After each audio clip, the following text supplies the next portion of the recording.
अमित शाह जी, स्वागत है आपको इंटरव्यू में। माहौल क्या लग रहा है अमित शाह जी? बहुत अच्छा माहौल है। 6-7 बार आ चुके हैं अभी। नहीं, मेरा टोटल ये 17वां दिन है। 2.5 महीने में गिने तो मैं पूरे कर्नाटक का लगभग मेरा दौरा हो चुका है।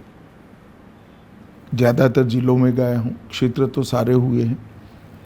निश्चित रूप से भारतीय जनता पार्टी पूर्ण बहुमत के साथ हम जीतेंगे इस बार। जब बीजेपी के हर नेता ये बात बोलता है तो मुझे तर्क समझ में नहीं आ रहा है। पूर्ण बहुमत का तर्क क्या होता है? 2013 येडियुरप्पा को सीएम बनाने के लिए चुनाव हुआ। 2018 में एंटी इनकम्बेंसी था कांग्रेस के खिलाफ। इस बार हमें एक इशू लेस, नरेटिव लेस चुनाव लग रहे हैं। एज अ जर्नलिस्ट हमें तो लग रहा है। आप इसको मैक्रो दृष्टि से देखते हो और परंपरागत ट्रेडिशनल इलेक्शन एनालिसिस के तरीकों से देखते हैं। अच्छा। मोदी जी के 9 साल के कार्यकाल में पूरे देश भर के अंदर एक नई जाति खड़ी हुई है। वो जाति का नाम है लाभार्थी का जाति। अच्छा, द बेनिफिशियरीज। कर्नाटक के अंदर लगभग 4,10,000 लोगों को रहने का घर मिला है। मैं उसमें से कुछ लोगों को मिला हूं सभा के बाद। अच्छा। वो कहते हैं कि 7वीं पीढ़ी के बाद हमारे पास किसी का घर आया, विशेष कर वंजारा कम्युनिटी में 7वीं पीढ़ी के बाद घर आया है। कर्नाटक के अंदर लगभग जल जीवन मिशन के तहत 43 लाख परिवार है जिनके जीवन में पहली बार टैप वाटर आया है, नल से जल आया है और शुद्ध पीने का पानी आया है। कर्नाटक के अंदर 48 लाख परिवार ऐसे हैं जिनके पास 70 साल से शौचालय नहीं था, पहली बार शौचालय आया है। और किसान सम्मान निधि लगभग 54 लाख किसानों को हर साल 10,000 रुपया सीधा कोई कमीशन के बगैर बैंक अकाउंट में ट्रांसफर हो जाता है। गैस का सिलेंडर 37 लाख महिलाओं को कर्नाटक के अंदर मिला है। और आयुष्मान भारत योजना 1.38 लाख 1.38 करोड़ मतलब 1,38,00,000 लोगों को 5 लाख तक के स्वास्थ्य का कोई खर्चा ही नहीं करना पड़ता। मैं इसमें से ओवरलैपिंग को निकाल लूं तो भी कर्नाटक के 2 करोड़ लोगों को ये फायदा मिलता है। कर्नाटक के अंदर लगभग 3 करोड़ लोगों को फ्री ऑफ कॉस्ट अनाज प्रति व्यक्ति प्रति माह 5 किलो मिलता है। आप लोग जब मैक्रो रूप से देखते हो सोसाइटी को, लिंगायत, वोकलिगा, ओबीसी, मुस्लिम, दलित, ट्राइबल, इस तरह से देखते हो तो आपको नहीं दिखाई पड़ता है। भारतीय जनता पार्टी ये 9 साल में बहुत सारे नए क्षेत्रों में बार बार जीत रही है। मुझे लगता है आपको भी एक पॉलिटिकल एनालिसिस करने वाले जर्नलिस्ट है ना, तो इसका एनालिसिस करना पड़ेगा कि मणिपुर में हमारा 0.03% वोट था। हाँ। आज दूसरी बार हमारी पूर्ण बहुमत की सरकार आई, 50% से ज्यादा वोट आया। असम जहां 37% माइनॉरिटी, मानते हैं कि माइनॉरिटी हमें वोट नहीं देती है, वहां पर हमारा 2 विधायक था। आज दूसरी बार पूर्ण बहुमत की सरकार आई। त्रिपुरा में 27 साल से कम्युनिस्टों की सरकार है, दूसरी बार हम जीते। उत्तर प्रदेश में हमारे 30-35 विधायक हुआ करते थे। तो इसके पीछे अगर आप ट्रेडिशनल राजनीतिक विश्लेषण के, पॉलिटिकल एनालिसिस के तरीकों को आप उठाओगे तो आपको ऐसा ही दिखाई पड़ेगा। परंतु मुझे मालूम है जब मैं भाषण करता हूं तब जिसको घर मिला है वो ताली बजाता है, गैस मिला है उसमें ज्यादा मिलती है, शौचालय में सबसे ज्यादा मिलती है, अनाज में इससे भी ज्यादा मिलती है, तो मालूम पड़ता है कि इसके लाभार्थी जनता में बैठे सामने बैठे हैं। और एक अलग प्रकार की जाति की निर्मित हुई है जो आप लोगों के काउंटिंग में नहीं है, मुझे मालूम है। विकास ही मुद्दा है कर्नाटक में? नहीं, ढेर सारे मुद्दे हैं। सर्जिकल स्ट्राइक से भी वो खुश है, दुनिया में भारत के दबदबे से भी वो खुश है, अंतरिक्ष में भारत की सिद्धियों से भी वो खुश है। ना आपको नहीं लगता? और कांग्रेस को वोट देने का कारण क्या है? चलिए मैं आपको काउंटर पूछता हूं, मुझे तो नहीं दिखाई पड़ता कोई। कर्नाटक के मतदाता हमेशा सत्ता बदलते आए हैं, हर 5 साल में एक ऐसा बार। नहीं है। नहीं है। कई बार यहां पर जनता दल की सरकार 2-3 बार बार आई है। ऐसा नहीं है। कांग्रेस की सरकार भी 4 बार कंटिन्यूसली आई है। ये जो आंकड़े आपने बताए, आपके कर्नाटक के कोई नेता नहीं बोलता है? यहाँ तो इशू कुछ और है नहीं, बीजेपी ऐसा के लिए। नहीं है। वो कॉन्स्टिट्यूंसी का नेता अपनी कॉन्स्टिट्यूंसी की लाभार्थी की सूची लेकर घूमता है। मैं अभी 17 कॉन्स्टिट्यूंसी का मीटिंग कर है, सबके हाथ में सूची है, हमारे इंचार्ज के पास है, बूथ वाइज है, वो उसका कांटेक्ट करता है। लिंगायत वोट बैंक की टेंशन हो रही है शायद आपको? जरा भी टेंशन नहीं है। कांग्रेस ने ऐसा क्या किया है जिसे लिंगायत उनको वोट देंगे? 2 ही लिंगायत मुख्यमंत्री 70 साल में कांग्रेस ने दिए और दोनों को अपमानित करके निकाल दिया। एक को इंदिरा जी ने किया और वीरेंद्र पाटिल जी को राहुल गांधी जी, राजीव गांधी जी ने एयरपोर्ट पर ही निकाल दिया। हमारे मुख्यमंत्री ही लिंगायत है। येदुरप्पा जैसा टालवट लीडर हमारे पास है। हमारा एक स्टॉन्च बॉन्डिंग है। Question does not arise Lingayat में कोई छेद होने का। येडियुरप्पा हट गए या हटाए गए अभी सवाल वो नहीं है, मगर was it a wrong decision आपको लगता है? जरा भी नहीं। येदुरप्पा ने स्वयं मुझे कहा था कि पार्टी का 75 साल का नियम है, अब पार्टी जब भी चाहे हमें हटाए। हम निर्णय नहीं कर पाए तो थोड़ा लंबा चला। वो जो उद्देश्य होता है कुछ बदलाव का, आपको लगता है दैट इज अचीव्ड? देखिए, उद्देश्य से बदलाव नहीं हुआ है। हमारी पार्टी ऐसी है जिसमें सिर्फ सीएम बनकर कंट्रीब्यूट होता है। ऐसी पार्टी नहीं है। हजारों कार्यकर्ता ऐसे जो कभी चुनाव नहीं लड़ते हैं और हमारे बड़े नेता होते हैं। कुशाभाऊ ठाकरे जी कभी चुनाव नहीं लड़े, हमारे राष्ट्रीय अध्यक्ष थे। हर राज्य में सैकड़ों ऐसे कार्यकर्ता है जो चुनाव लड़ते ही नहीं है। इट डजंट मीन कि उनका कंट्रीब्यूशन नहीं है। येदुरप्पा जी ने स्वयं विधानसभा में कहा था कि आप खुश मत होइए, कांग्रेस को कहा था कि मैं इस बार भी आपको हराऊंगा, अगले बार भी अगर हराने आऊंगा। एक स्पिरिट के साथ येदुरप्पा जी हमारी चुनाव की नेतृत्व कर रहे हैं। लक्ष्मण सवदी और जगदीश शेट्टर जैसे नेता छोड़ के जाना, आपको नहीं लगता दोनों अपनी सीट पर 30,000 से ज्यादा मार्जिन से हारने वाले? टिकट फ्रॉम मी, और काउंटिंग के बाद मुझे फोन करना। मैं हुबरी के संगठन को 90 के दशक से जानता हूं। हुबरी व्यक्तियों को वोट नहीं देता है, पार्टी को वोट देता है।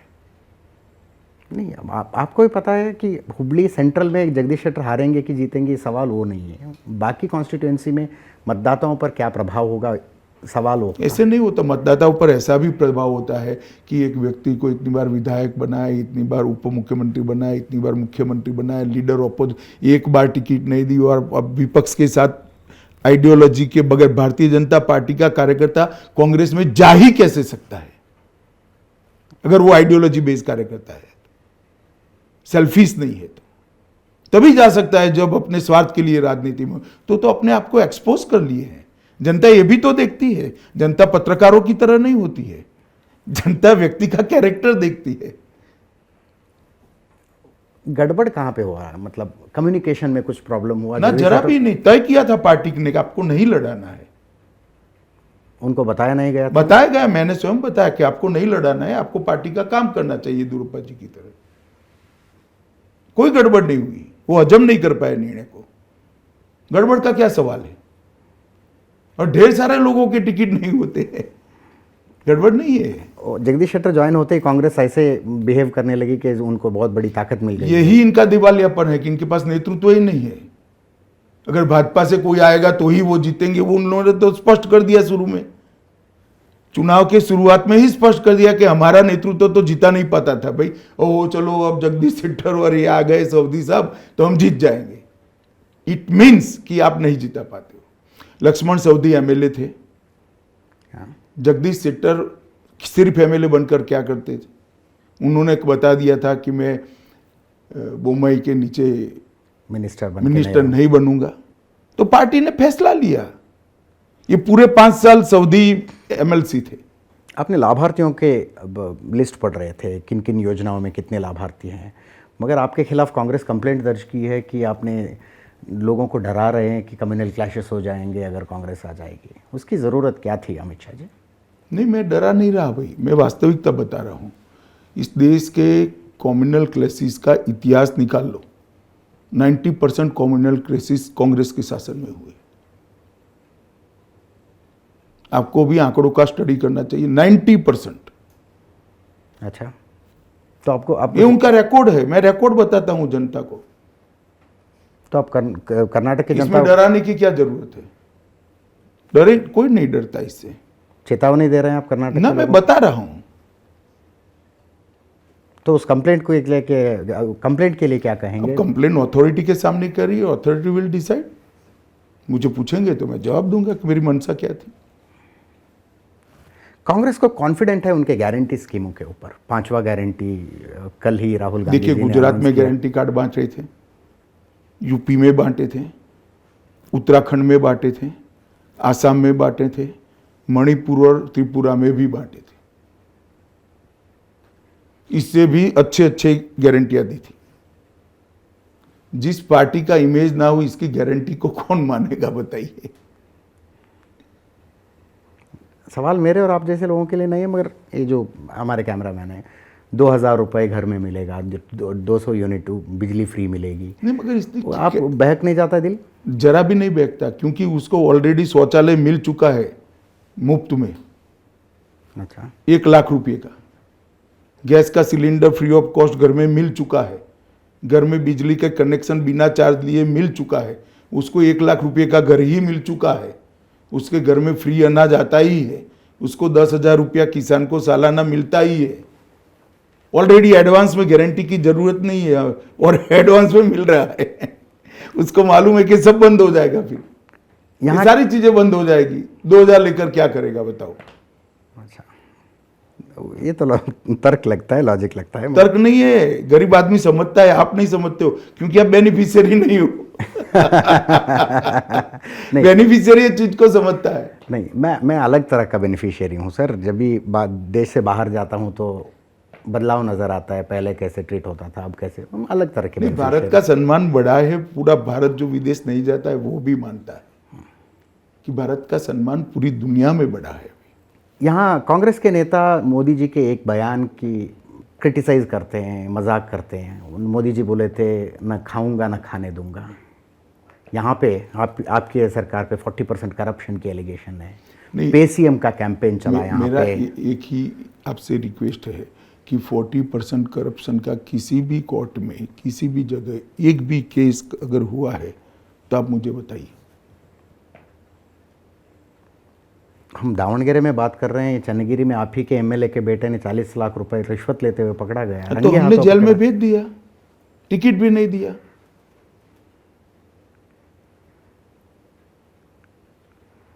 फ्रेज बनाना बहुत सरल है, जनता ऐसे नहीं मानती भाई। जनता सोचती है, क्योंकि रोज अनुभव आता है।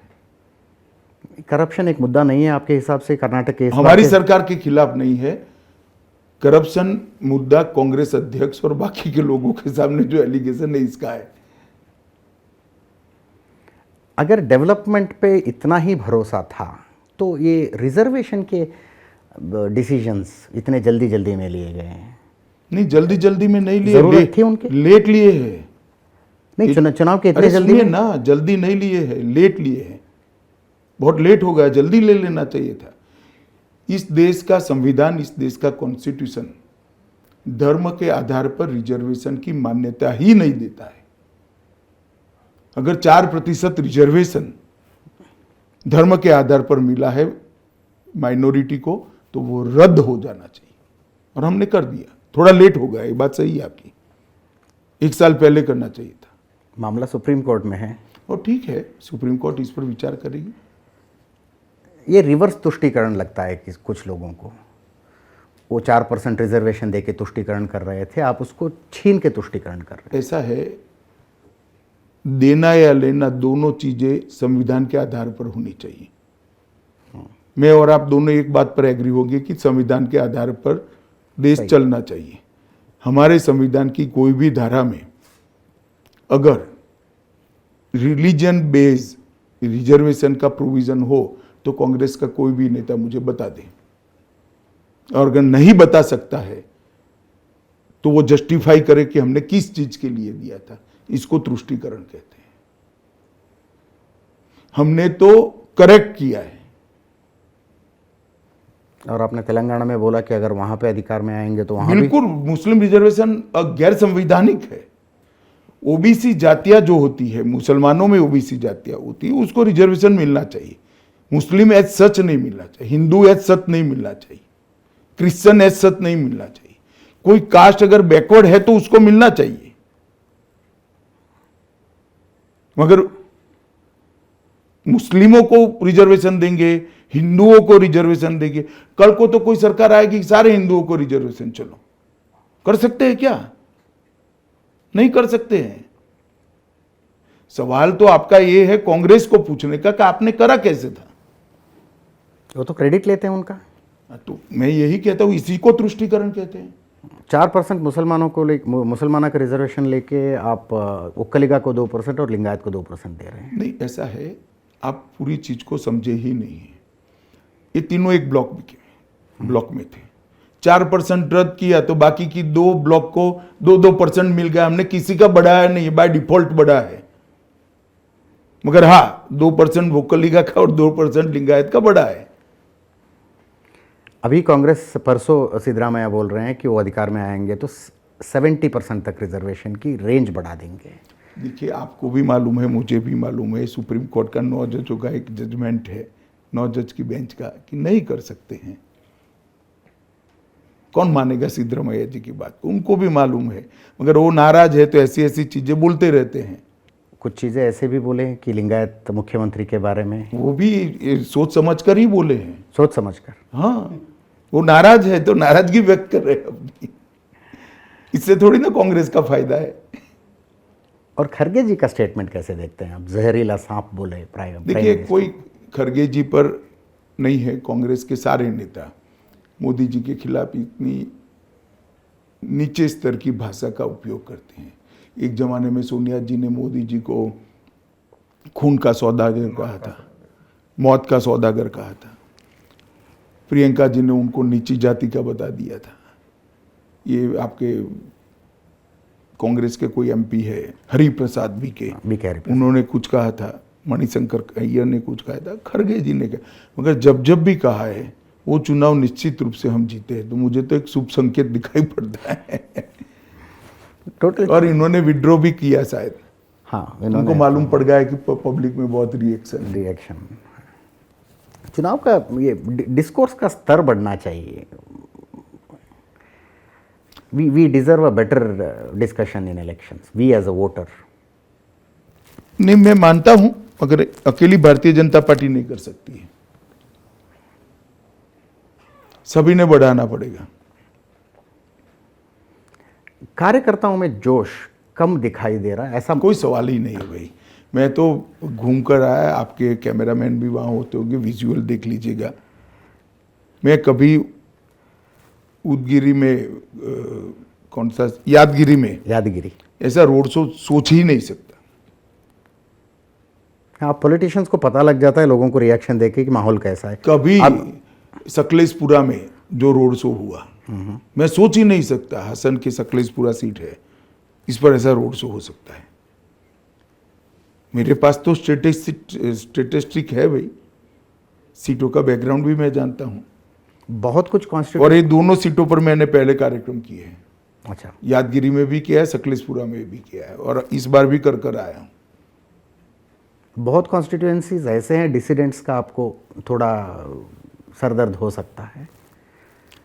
देखिए, ये तो सभी पार्टियों का सरदर्द है, परंतु भारतीय जनता पार्टी की वोट बैंक आइडियोलॉजी और नरेंद्र मोदी के साथ जुड़ी हुई है। बहुत लोग नाराज हो गए जिनको टिकट नहीं मिला और जिनको टिकट रिजेक्ट हो गया, सिटिंग एमएलएस। नहीं, स्वाभाविक है, नाराज होंगे। ये तो बहुत स्वाभाविक प्रक्रिया चुनाव के वक्त होती है, और हर पार्टी को फेस करनी पड़ती है। तो चुनाव पर असर नहीं होगी पार्टी? कांग्रेस में ज्यादा नाराजगी हुई, क्या होगा बताओ तो? रिबेल भी ज्यादा है उनके। स्वयं कांग्रेस के बड़े नेता सिद्धरामैया जी भी नाराज है। अब क्या करेंगे बताइए? मोदी उनके स्टेटमेंट को सिर्फ आप एनालिसिस कर हर रोज एशिया नेट पे बताइए कि इनका आपका एनालिसिस क्या है इनके स्टेटमेंट का। 7 दिन के 7 स्टेटमेंट और आपका एनालिसिस बताओ। एक मेरे इंटरव्यू के बाद बताना जरा कार्यक्रम करके। Half an hour programme on Siddaramaiah statement. वो तो करते रहते हैं, आपके लोग भी ऐसे स्टेटमेंट करते हैं। आज यत्नाल जी बोल दिए विश्वकन्या सोनिया वो गांधी ठीक जी है, को। वो सोनिया जी के लिए बोले। सोनिया ये जी तो के लिए। कांग्रेस को नुकसान करने वाले 7 दिन एक स्टेटमेंट दिए हैं।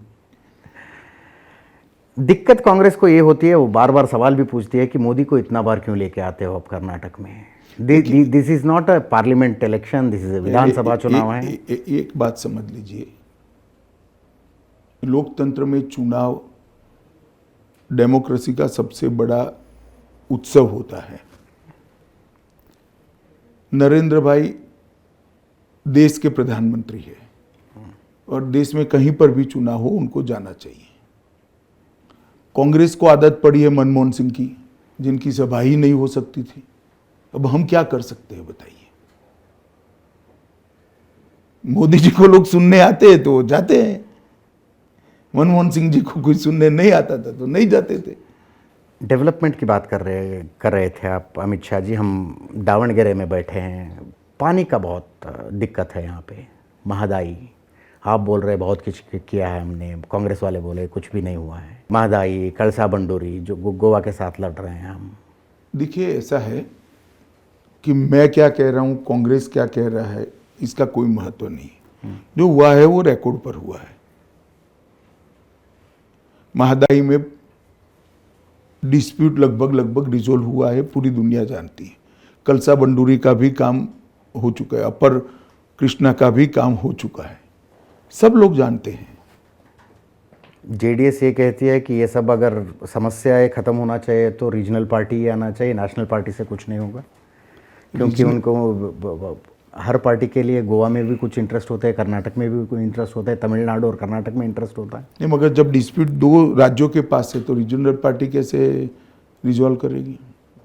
क्योंकि they don't have anything to lose in other state. मगर दूसरा स्टेट मानेगा ही नहीं, कैसे रिजॉल्व कैसे होगा? झगड़ते रहो। उनका अपना स्टेटमेंट ही ऐसा है कि वो परिणाम नहीं ला सकते। मैं ऐसा नहीं मानता, वो ऐसा मानते हैं। वो मानते हैं। हम सब बेंगलुरु में रहते हैं तो देखिए साहब, पूरी कर्नाटक की जनता अब जान चुकी है कि जेडीएस को वोट मतलब कांग्रेस को वोट। जेडीएस कैसे सरकार बना सकती है बताओ? जेडीएस तो नहीं हाँ, फिलहाल माहौल तो ऐसा नहीं है। माहौल नहीं है, सीटें भी नहीं है, हाँ, तो सरकार कैसे बना सके? आपके साथ मिलकर कर सकती है। हम नहीं करेंगे, तय है। लास्ट टाइम क्या हुआ? लास्ट टाइम आप थोड़ा देरी से पहुंचे देवेगौड़ा। नहीं, हमने ऑफर ही नहीं किया है। आपके एक एमएलए भरी सभा में बोल रहे हैं अमित शाह जी कि मोदी जी और देवेगौड़ा जी के बीच में बातचीत हुआ है, जेडीएस को वोट देने के बजाय बातचीत नहीं हुआ, अच्छे संबंध है। ऐसा कहा मोदी जी तक के तो सबसे अच्छे संबंध है। आप जाओ, आपको भी चाय पिलाएंगे, पिलाना भी चाहिए। फिर डेवलपमेंट पे आता हूँ मैं। बेंगलुरु से आते हैं हम सब लोग। बारिश हो जाती है तो बाढ़ आ जाती है अमित शाह जी बेंगलुरु में। 28 कॉन्स्टिट्यूएंसीज है वहाँ पे। इंफ्रास्ट्रक्चर का प्रॉब्लम है। देखिए, ये जो आप बात कर रहे हैं बहुत अच्छा आपने पूछा है। बेंगलुरु को जिस प्रकार से इसका इंफ्रास्ट्रक्चर का डेवलपमेंट होना चाहिए था वो नहीं हुआ है, वो वास्तविकता है। परंतु ये लेगेसी प्रॉब्लम है। आपको भारतीय जनता पार्टी की केंद्र सरकार के 9 साल और राज्य सरकार के 4 साल को एनालिसिस करना चाहिए। ये 9 साल में क्या हुआ वो मैं जरा आपको बताना चाहता हूँ। बेंगलुरु के अंदर सबसे पहले लगभग 13,000 करोड़ रुपया हमने बेंगलुरु मेट्रो के लिए दिया है। मोदी जी आए तब बेंगलुरु में 7 किलोमीटर मेट्रो थी, आज 56 किलोमीटर हो चुकी है और 2024 के पहले 100 किलोमीटर हो जाएगी। 100 किलोमीटर मेट्रो आपको एक्सेप्ट करना ही पड़ेगा कि ट्रैफिक के प्रॉब्लम को रिजॉल्व करती है। इसके साथ साथ उपनगरीय रेलवे जो सबअर्बन रेलवे होता है, इसके लिए भी मोदी सरकार ने 15,800 करोड़ रुपया, 40 साल से ये काम नहीं होता था, अब काम चालू हो चुका है। भूमि भी इसकी अधिग्रहित करने का काम हो और काम आगे तो 13,000 करोड़ रुपया वहाँ दिया, 15,000 करोड़ रुपया, 28,000 करोड़ रुपया हुआ। फिर सैटेलाइट टाउन रिंग रोड बनाने की शुरुआत की, उसकी कॉस्ट 15,000 करोड़ है, वो भी 100% फंडेड बाय सेंट्रल गवर्नमेंट है। तो और 15,000 करोड़ रुपये, करीब करीब 42,000 करोड़ रुपया होंगे। बेंगलुरु शहर के व्यापक विकास के लिए और 9,600 करोड़ दिया है, जिसमें फ्लाईओवर, अंडरपास, ट्रैफिक मतलब ट्रेन है वहाँ पर, ऊपर नीचे से यातायात की व्यवस्था, इसको किया है। अमृत नगरोत्थान योजना के तहत हमने और 6,000 करोड़ रुपया बेंगलुरु शहर के लिए दिया है, और इसके 35 प्रोजेक्ट ऑलरेडी कंप्लीशन के कगार पर है। कावेरी जल आपूर्ति योजना के तहत बेंगलुरु शहर के पीने के पानी के लिए 5500 करोड़ रुपया भारत सरकार ने दिया है। बाढ़ मुक्त बेंगलुरु के लिए 1813 करोड़ रुपया हमने दिया है, कर्नाटक सरकार बेंगलुरु कॉरपोरेशन निकालेगी, तो ये लगभग 5,000 करोड़ रुपया होता है। और बेंगलुरु ग्रामीण से मांड्या का नेशनल हाईवे, इसका निर्माण 1900 करोड़ रुपये से हमने शुरू किया है। बेंगलुरु का नया हवाई अड्डा और नया टर्मिनल हमने बना दिया 1500 करोड़ रुपया से खर्च से। कुल मिलाकर 75,000 करोड़ रुपया हमने ये 9 साल के अंदर बेंगलुरु के लिए खर्च करने का शुरू कर दिया है। काफी कुछ खर्च कर चुके हैं, परंतु आपकी बात सही है, ये लेगेसी प्रॉब्लम है। मेरा इतना ही कहना है कि हमने हमारे समय में जो हमें समय मिला एज अ सेंट्रल गवर्नमेंट और एज अ स्टेट गवर्नमेंट, तो 9 साल वहाँ और 4 साल यहाँ, इसमें हमने जरा भी कोताही नहीं की है। हमने प्लानिंग भी किया है, बजट भी दिया है और प्लानिंग को इम्प्लीमेंट भी किया है। एक सवाल का जवाब मैं थोड़ा डिटेल में जानना चाहता हूँ अमित शाह जी। बैंगलोर सिटी को छोड़ के या ग्रेटर बैंगलोर को छोड़ के ओल्ड मैसूर के बाकी सब जिलों में आपका परफॉर्मेंस इतना क्यों लो रहा है? और इस बार दिखाई दे रहा है कि बीजेपी बहुत स्ट्रगल कर रही है वहाँ पे। आप स्ट्रगल नहीं कर रहे हैं, स्ट्रगल टू विन नहीं, सुनिए ना, मेहनत कर रहे हैं। हाँ, मेहनत, अच्छा। देखिए, स्वाभाविक रूप से ट्रेडिशनली ये जेडीएस और कांग्रेस के बीच में वहाँ लड़ाई होती थी। हमने मेहनत कर 4 साल में हमारा संगठन वहाँ बढ़ाया है। मेरी सबसे पहली रैली अगर कर्नाटक चुनाव में 2 महीने पहले हुई तो मांड्या में हुई थी। बहुत सफल रैली थी।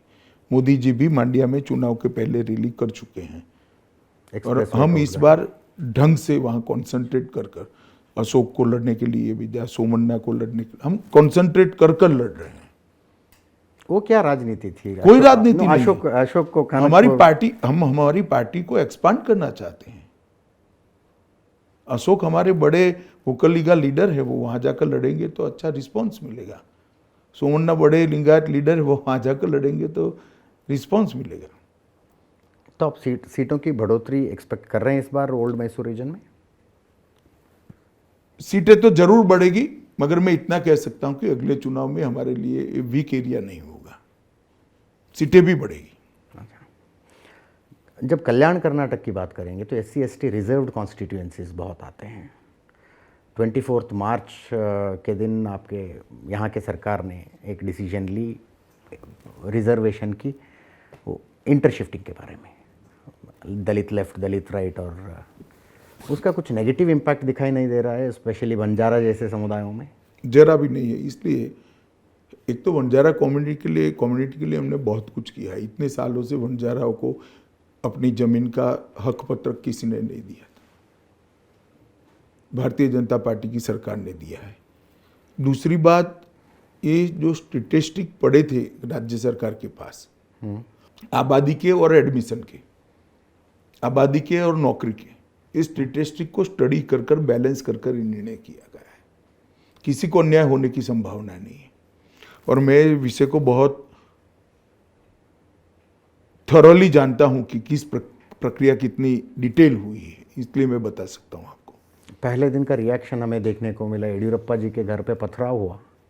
वो ठीक है, येदियुरप्पा जी के घर पे कुछ बंजारा लोगों ने प्रदर्शन किया, परंतु हमने आंकड़े हमारे कार्यकर्ताओं की एक बड़ी टीम को दिए हैं, स्टैटिस्टिक दिया है 10 साल के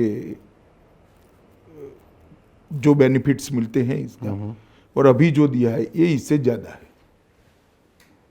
तो कम्युनिटी ऑन द होल आपसे दूर नहीं जा सकती? जरा भी दूर नहीं जा सकती। कई बार क्या होता है कि कम्युनिटी में पार्टी का कैडर जो होता है वो रिएक्शन देता है, तो एक ऐसी भ्रांति, इल्यूजन खड़ा होता है कि कम्युनिटी रिएक्ट कर रही है। Cadre of the other party किसी? मैं यही कह रहा हूँ।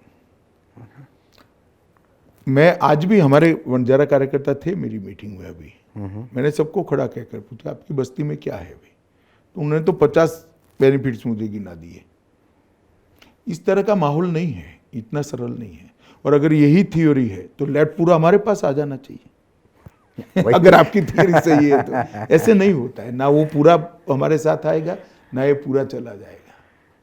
नहीं, मुझे कांग्रेस पार्टी से किया गया सर्वे दिखा है, आई मीन आई तो फिर लेफ्ट का क्या सर्वे था कांग्रेस पार्टी का? वो तो साफ ही हो गए फिर तो। अगर रिजर्वेशन से ही होता तो लेफ्ट और राइट का हमने बढ़ाया है तो दोनों कांग्रेस तो साफ हो गई फिर तो। उन्होंने तो दलित वोट की चिंता ही नहीं करनी चाहिए, आशा भी नहीं रखनी चाहिए। यहाँ का सरकार रिजर्वेशन पे उतना डिपेंडेंट क्यों हो गया अमित शाह जी? डिपेंडेंट नहीं है। गुजरात में एग्रीकल्चर, एक सेकंड, क्या सरकार का सामाजिक न्याय को ढंग से करना दायित्व नहीं है क्या? आप रिजर्वेशन को क्यों चुनाव के चश्मे से देखते हो? ये सरकार का दायित्व है। ये निर्णय पहले भी लिया जा सकता था। मैं कहता हूं ना, लेट हो गया। मुस्लिम रिजर्वेशन को 1 साल पहले खत्म कर देना चाहिए था, थोड़ा लेट हो गया। वो ठीक है, लेट हुआ तो और लेट कर दे क्या? पीएफआई का बैन बहुत बड़ा निर्णय था, क्योंकि कर्नाटक के हिसाब से देखा जाए तो it was a deep rooted organisation. उसका नेशनल सिक्योरिटी पे कुछ इम्पैक्ट दिखाई दे रहा है आपको? कितना बड़ा निर्णय था आपके हिसाब से ये? देखिए, बहुत बड़ा निर्णय है, मैं मानता हूँ देश के हित में निर्णय है और देश की आंतरिक सुरक्षा को सुनिश्चित करने के लिए बहुत महत्वपूर्ण निर्णय है।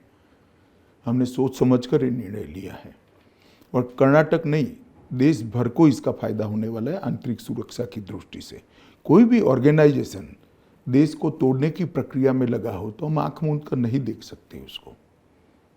अरे तो अच्छा है अभी नहीं लगाया, वरना आप कहते कि चुनाव के कारण लगाया है। फैसले हमेशा चुनाव को नजर के में रख के नहीं होते हैं। चुनाव तो आते रहते हैं, जाते रहते हैं। गवर्नमेंट कंटिन्यूअस प्रोसेस होती है। पत्रकार की आदत होते हैं अमित शाह जी, वो वो तो आसानी ठीक से है, नहीं छूटते। ठीक है, मगर मुझे तो समझाना चाहिए कि आप गलत सोच रहे हो, आपका सोचने का तरीका भी गलत है। पीएफआई पर बैन से न केवल दक्षिण भारत, पूरे भारत के अंदर देश की आंतरिक सुरक्षा सुनिश्चित होगी। मुझे पूरा भरोसा है और कर्नाटक को भी बहुत बड़ा फायदा होने वाला है इससे। मैं आंतरिक सुरक्षा पे ही बात करना चाहता हूँ। मोदी आने से पहले, मोदी आने के बाद 9 साल में बदलाव क्या, मतलब how do you see this? आप तो गृह सचिव है इस देश। देखिए, नॉर्थ ईस्ट में हिंसा के सारे आंकड़े थे, इसमें 70% की कमी हुई है। 8000 लोग हथियार डालकर सरेंडर हो चुके हैं। 9 अलग अलग आतंकवादी ग्रुप सरकार के साथ कल ही मैंने एक समझौता कर चुके हैं। कश्मीर में धारा 370 35 से चली गई है। कश्मीर में भी 6% हिंसा का रेट रह चुका है, 6% हाईएस्ट से। पथराव की घटनाएं लगभग 0 हो चुकी हैं। आतंकवादी मारे जाते थे, 50-50 हजार लोगों के जनाजे निकलते थे। आपने कभी ये आपके टीवी में दिखा नहीं सकते हो क्योंकि निकलते नहीं है। पथराव भी नहीं दिखा सकते हो क्योंकि पथराव होता नहीं है। नक्सली हिंसा 20% बच गई है, 100 थी वहां से 20%। और पीएफआई पर बैन से लेकर ये अभी जो पंजाब में हुआ, इसमें हमने एनएसए लगाया, बाकी सारे कठोर कदम उठाए पंजाब सरकार के साथ लेकर। आंतरिक सुरक्षा के मामले में बहुत अच्छा सुधार हुआ है। इस बीच सतपाल मलिक का एक statement, how do you see that, कैसे देखते हैं उसको? देखिए, इस स्टेटमेंट को अगर सतपाल जी गवर्नर रहते हुए देखते तो इसकी क्रेडिबिलिटी थी। अगर ये देश के विरुद्ध का कोई काम उनको नजर में आया तो उन्होंने क्यों नहीं बोला उस वक्त? अच्छा, आपको पूछना चाहिए उनको कि साहब उस वक्त क्यों नहीं बोले? आप तो राष्ट्रभक्त व्यक्ति हो, और राष्ट्रभक्ति अचानक 7 साल के बाद क्यों जागी है, जबकि चुनाव आया है? तो आपको लगता है कि देश सुरक्षा के विषय में भी पॉलिटिक्स बहुत चलता है? ऐसा नहीं है। देश की जनता इस तरह के स्टेटमेंट से ना प्रभावित हो। देश की जनता को वास्तविकता मालूम है। नॉर्थ ईस्ट में अभी 3 चुनाव थे, तीनों चुनाव में हम जीत गए। भारतीय जनता पार्टी रिपीट हुई। तो लोगों को मालूम है कि आंतरिक सुरक्षा अच्छी है। नेशनल इश्यूज कुछ और होते हैं, स्टेट इश्यूज कुछ और होते हैं। बीजेपी पे आरोप यह है कि नेशनल इश्यूज को स्टेट इलेक्शन में लेके आते हैं। वो मोदी सेंट्रिक इलेक्शन करना चाहती है, प्रेसिडेंशियल टाइप इलेक्शन करना चाहती है। नहीं, मोदी जी हमारे नेता है। मोदी जी की लोकप्रियता का हमें फायदा होगा ही होगा और होना भी चाहिए। परंतु मैंने अभी बेंगलोर का पूरा डेवलपमेंट आपने पूछा तो आपको गिना दिया। ये सेंटर का इश्यू है क्या? मैंने इतने सारे लगभग 5 करोड़ बेनिफिशियरी की सूची आपको बताई। ये कर्नाटक के बाहर के नहीं, कर्नाटक की बाउंड्री में है। मैं अभी जहाँ बैठा हूँ वहीं का आपको बता दूँ। मानो कितने बड़े निर्णय कर्नाटक के लिए हमने किए। New Mangalore port authority 3800 crore रुपया हमने दिया है। 10 लेन बेंगलुरु मैसूर एक्सप्रेसवे 8000 करोड़ रुपया दिया है। बेंगलुरु चेन्नई एक्सप्रेसवे 17,000 करोड़ रुपया दिया है। बेंगलुरु हैदराबाद एक्सप्रेसवे 31,000 करोड़ रुपया दिया है। बीदर कुलबर्गी बेल्लारी 7,600 करोड़ रुपया दिया है। Bengaluru Chennai Mysore high speed rail corridor को हमने मंजूर किया है। शिवमोगा और कलबुर्गी में नए एयरपोर्ट बन रहे हैं। हसन, विजयपुर, कोलार, रायचूर, इस सब जगह पे नए एयरपोर्ट प्लान किए हैं। तो ये सेंटर का नहीं है, ये यहीं का है और यहाँ की जनता को मालूम भी है। दक्षिण भारत के राज्यों में एक और इमोशनल इशू होता है अमित शाह जी, हिंदी इम्पोजिशन का। एनईपी मातृभाषा शिक्षण के लिए बहुत जोर दे रही है। ये सब उसके बीच में समूह कर्नाटक में कोशिश चलती है कि बीजेपी को हिंदी पार्टी करके कोशिश कुछ भी करे, कन्नड़ भाषा के लिए सबसे ज्यादा अगर किसी ने किया है तो भारतीय जनता पार्टी ने किया।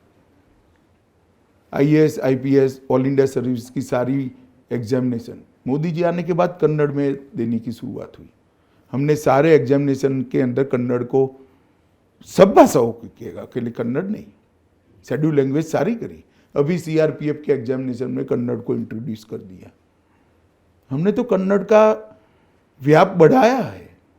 हमारा तो आग्रह है सभी स्थानीय भाषाओं में पढ़ाई लिखाई भी होनी चाहिए और अभिव्यक्ति भी होनी चाहिए। मगर एक बात मुझे बनाइए, प्रियंका गांधी यहाँ आएगी तो कौन सी भाषा में बोलेगी? हिंदी में। हिंदी में। तो फिर ये हिंदी इम्पोज कर रही है क्या? इम्पोज करना नहीं होता है। मैं गुजरात से आता हूं, कन्नड़ जानता नहीं हूं, तो मैं हिंदी में बोलूंगा भाई, बट नेचुरल है, स्वाभाविक है। नहीं, अब भारतीय जनता पार्टी की सरकार ने स्थानीय भाषाओं को बढ़ावा देने के लिए जितना किया है इतना कोई सरकार ने आज़ादी के बाद नहीं किया है।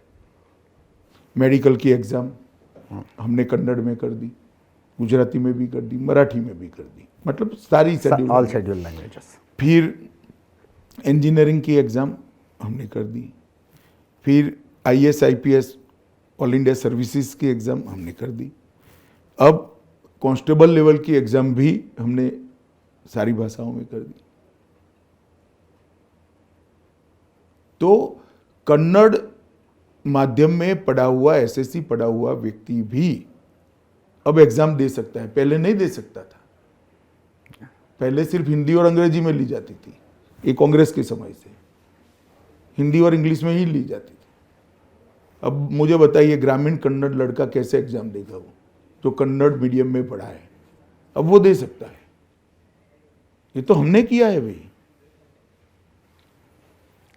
अगर बीजेपी पूर्ण बहुमत से सरकार बनाती है तो मुख्यमंत्री कंटिन्यू होंगे कि बदलेंगे? नहीं, अभी तो चुनाव चल रहा है, ये मुख्यमंत्री है ही हमारे। हाँ। पहले एक बात स्पष्ट कर दो, कि हमने मुख्यमंत्री के नेतृत्व में यही मुख्यमंत्री हमारा चुनाव को लीड कर रहे हैं। अब चुनाव के बाद जो सरकमटेंसेस होंगे, हमारी मेजोरिटी होगी, उस वक्त पार्टी विचार करेगी। सर्वेस तो बहुत करवाते हैं आप, कितने नंबर का उम्मीद है? देखिए, मैं सर्वे में हमेशा कार्यकर्ताओं का पर ज़्यादा भरोसा करता हूँ। ज़्यादातर चैनलों का सर्वे भारतीय जनता पार्टी के लिए ऐसा होता है, चुनाव होता है तब हमें पीछे दिखाते हैं, चुनाव बीच में आता है तो थोड़ा और इम्प्रूव हो गया, चुनाव के दिन हमें बरोबर करते हैं, एग्जिट पोल में जीत जाएंगे शायद ऐसा बताते हैं और अंत में हम जीत जाते हैं। आप सारे सर्वे का स्टडी करो, मैं तो राजनीति का विद्यार्थी हूं, मैं करता हूं। कितने सीटों का उम्मीद है सर? मैं मानता हूं हाफवे मार्क पर +15 से कम नहीं रहेंगे हम, मैं मिनिमम बता रहा हूं। अच्छा, अगर मेजोरिटी नहीं होगी तो कोई सवाल ही नहीं मेजोरिटी न होने का। मैं तो घूमता हूं भैया नीचे, जनता को मिलता हूं, देखता हूं, इसका रिस्पॉन्स देखता हूं। 100% मेजोरिटी भारतीय जनता पार्टी की होने जा रही है। 2018 में मैंने ही इंटरव्यू किया था अमित शाह जी, आपने यही वाक्य बोला था। नहीं ठीक है, हम कितना आए? 106 आए। 104। हाँ, सबसे बड़े हम थे। Your single largest. नहीं, 106 थे, हमारे ही 2 प्रत्याशी निर्दल थे, कुल मिलाकर 106 आए थे। हम 6 सीट दूर रहे थे, कोई ऐसा इतना बड़ा अंतर नहीं आया था। तो फिलहाल जेडीएस से कुछ सवाल? फिलहाल नहीं, कभी नहीं। मैं तो कर्नाटक की जनता को विनंती करना चाहता हूं कि जेडीएस को वोट मतलब कांग्रेस को वोट, आप आपका वोट तय करिए।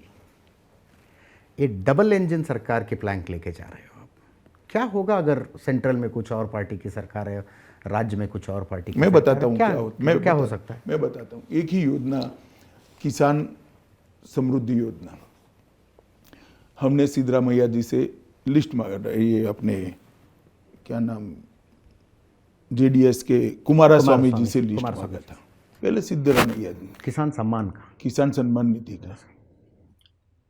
17 लाख लोगों का लिस्ट भेजा था, आज वो 54 लाख है। उनको भय था कि मोदी जी का चेक अगर डायरेक्ट किसान के अकाउंट में जाएगा तो हमारी पॉसिबिलिटी कम हो जाएगी। समझ में आता है ना डबल इंजन सरकार का फायदा क्या है। इसी तरह से घर का लिस्ट भी बढ़ जाता है, इसी तरह से आयुष्मान भारत का लिस्ट भी बढ़ जाता है, बेनिफिशियरी का लिस्ट बढ़ता है, एक बट नेचुरल है। मानो केजरीवाल जी अभी आयुष्मान भारत योजना चालू नहीं करे क्योंकि डबल इंजन सरकार नहीं है, ममता बनर्जी चालू नहीं करे क्योंकि डबल इंजन सरकार ने, उनको भय है कि 5 लाख का स्वास्थ्य का बीमा मिल जाएगा तो थोड़ी तकलीफ होगी। अगर भाजपा सरकार होती तो भेज देती। कर्नाटक बीजेपी में आप गुजरात मॉडल लाना चाहते हैं क्या? गुजरात में जिस तरह की टिकट बांट होती है, गुजरात में जिस तरह टिकट डिनाई होता है, you want to experiment the same thing in Karnataka BJP? ऐसा है, भारतीय जनता पार्टी हमेशा टिकट में बदलाव करती है। हमारा 20% टिकट बदलने का रेशियो पहले से है। ये गुजरात का ये चर्चा चली यहाँ पे गुजरात मॉडल का। चर्चा जो चली, मैं आपको वास्तविकता बताता हूँ। आप कोई भी टिकट का लिस्ट उठाकर देख लो, 20% चेंज हम करते ही करते हैं। इस एक्सपेरिमेंट का कुछ अच्छा रिजल्ट हिमाचल में नहीं आया आपको? नहीं, वो ठीक है, चुनाव हारते जीतते हैं, मगर हमारी पार्टी तो पार्टी के संगठनात्मक रिक्वायरमेंट के आधार पर चलेगी। एंटी इनकम्बेंसी हमेशा कर्नाटक में काम किया है, हर चुनाव में एंटी इनकम्बेंसी काम करती है यहाँ पे। इस बार आपको देखते हैं, आप काउंटिंग तक रही। मुद्दा नेशनल लेवल पे चर्चा में आती है और कर्नाटक में भी बार बार होते हैं सर। सीबीआई, ईडी, आईटी का दुरुपयोग कर रही है केंद्र सरकार करके। मैं किसी से बात कर रहा था कांग्रेस वालों के, बोला कि अभी मोदी आना बाकी है और अमित शाह, योगी आएंगे तो रुख बदल सकता है, ऐसा बोला। तो कांग्रेस वाले बोल रहे थे हाँ मोदी आएंगे, अमित शाह आएंगे, योगी आएंगे, ईडी आएगी, आईटी आएगी, सीबीआई आएगी, वो सब चुनाव लड़ेंगे बीजेपी के तरफ से, ऐसा कुछ। देखिए सालों क्यों है, इस सालों से हो रहा है, मैं इसको जस्टिफाई करना नहीं चाहता। अगर ये गलत है तो अदालत में जाना चाहिए। गए तो अदालत जो करेगी वो होगा। वो ईडी अदालत के परव्यू के बाहर नहीं है, ना सीबीआई है। उनके समय में भी ढेर सारे लोगों पर केस किए थे, सारे लोग अदालत में गए थे, कोई काले कपड़े पहनकर नहीं निकला था। चुनाव के नजदीक आते ही डीके शिव कुमार का कुछ केस डेवलपमेंट हो जाता अरे है। उनके पर 3 साल पहले केस हुआ था भाई। डीके शिव कुमार कहाँ चुनाव के नजदीक बात करते हो, कितने साल हो गए, 3-4 साल पहले हुआ था केस, तब से तो दाढ़ी बढ़ाई है। दाढ़ी उड़ाई है, लगता है उनका कुछ प्रतिज्ञा है। मालूम नहीं क्या है वो तो। क्योंकि तो बहुत साल हो गए, चुनाव के नजदीक नहीं हुआ है।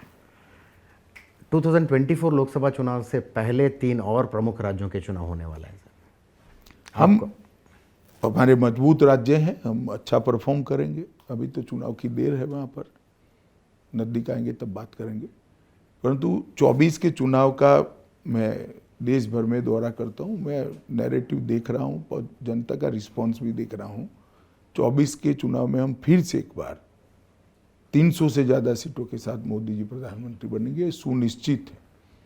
मैं देश भर में घूमता हूँ और लोकसभा के चुनाव के लिए ही घूमना मैंने शुरू किया है अभी तो। अच्छा, इसलिए मुझे पल्स मालूम है। तो आपको यकीन है कि मई 13 को बीजेपी के लिए एक आशादायक दिन होगा, अच्छा दिन होगा? हाँ हाँ, अच्छा, हम निश्चित रूप से पूर्ण बहुमत के साथ सरकार बनाएंगे। बहुत अच्छा दिन होगा हमारे लिए। धन्यवाद अमित शाह जी, इतने देर नमस्कार आपको। नमस्कार। আমাদের ভিডিও ভালো লাগলে লাইক এবং শেয়ার করুন, কমেন্ট সেকশনে গিয়ে জানান আপনাদের মতামত। আরও ভিডিও পেতে আমাদের চ্যানেল সাবস্ক্রাইব করুন এবং প্রতি মুহূর্তে খবরের আপডেট পেতে প্রেস করুন বেল আইকন।